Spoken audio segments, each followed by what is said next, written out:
My name is Rita. I was 30 years old when I delivered my baby preterm. At 28 weeks, I started to feel a tightening in my stomach. It was painful. I wasn't due for my next clinic visit, but I was worried, so I went in. They examined me and told me that I was starting to open and could have a premature labor. I began to panic. I didn't want my baby to die. They told me I needed to stay in bed and let my uterus relax. I laid in bed for 3 weeks when the tightening returned. I got out of bed to walk through the pain and saw green liquid on the sheets.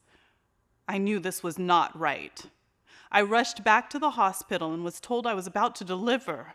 Within 2 hours, the baby was out. They said she had a low score and needed to go to the newborn unit. I, of course, said okay, but my heart hurt as I watched them walk away with her. Would I ever see her again? I started to feel dizzy and weak. And then I saw black. When I woke up, it was 2 days later. They told me I had bled a lot and had been taken to theater and I would be okay. All I could think about was, where is my baby? They took me to the newborn unit. The nurses told me that she wasn't breathing well and had an infection of some kind. They were kind to me. They taught me to express my milk into a cup and let me hold her while we fed her. It was strange at first, but she started to take it, and I could see her getting stronger. She needed her mother. She needed me.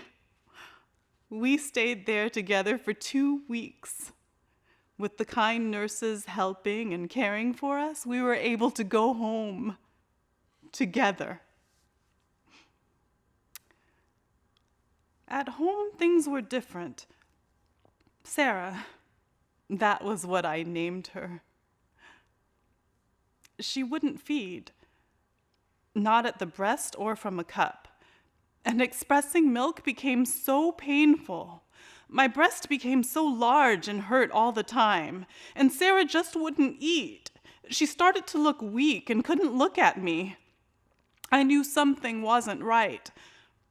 I went back to the hospital, and the nurses told me that Sarah had a fever and had lost weight. They told me we needed to stay.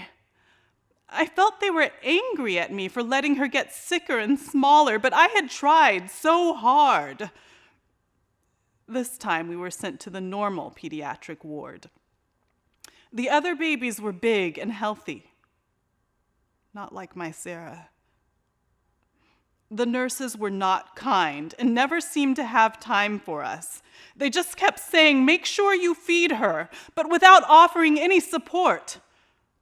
They looked down on her for being small, as if they thought she'd never survive, so what was the point? On the 4th day, she got diarrhea. On the 6th day, she was gone. I was so alone.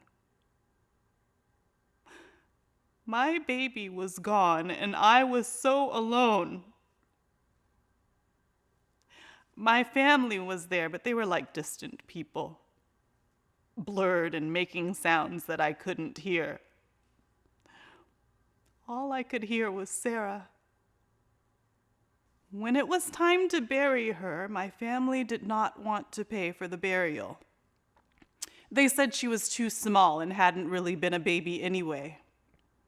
Why had I named her, they said, when she was too little to laugh, too little to know who I was?